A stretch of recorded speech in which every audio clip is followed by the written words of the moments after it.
அங்க ஒரு தாய் புலி அப்பதான் குட்டி போட்டிருக்கு. குட்டிகளை ஈன்ற உடனே பசிக்கு இறை தேடி அந்த பக்கமா வருது. அதே நேரம் ஒரு தாய் மான், அதுவும் அப்பதான் குட்டி போட்டிருக்கு. அதுவும் இதே மாதிரி குட்டிகளை ஈன்ற உடனே பசிக்கு இறை தேடி அந்த பக்கமா வருது. இப்ப அந்த புலி அந்த மானை அடிச்சு போட்டுடுது. அதுவும் சாப்பிடுது, குட்டிகளுக்கும் கொடுக்குது. இப்போ அந்த புலிக்குட்டிகள் முகத்துல மகிழ்ச்சி, தாயை இழந்த அந்த மான் குட்டிகள் முகத்துல துக்கம்.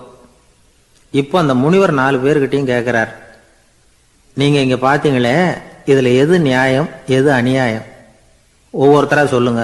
புலி இறை தேடினதும் இயற்கை, அதுக்கு மான் இறையானதும் இயற்கை, அதனால இதுல ஒன்றும் தப்பு இல்லைன்னா அவ்வளவுதான். அவனையும் அந்த விமானம் கீழே பிடிச்சி தள்ளி விட்டுது.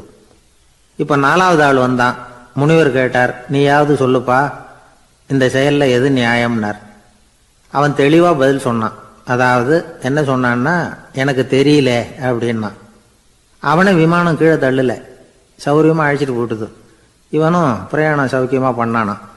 ஆக இதுதான் சரியான பதில்ங்கிறத முனிவர் உணர்த்தினார். இந்த கதையிலிருந்து நாம புரிஞ்சுக்க வேண்டியது என்னன்னா, இந்த உலகத்துல எவ்வளவோ காரியங்கள் நடக்குது.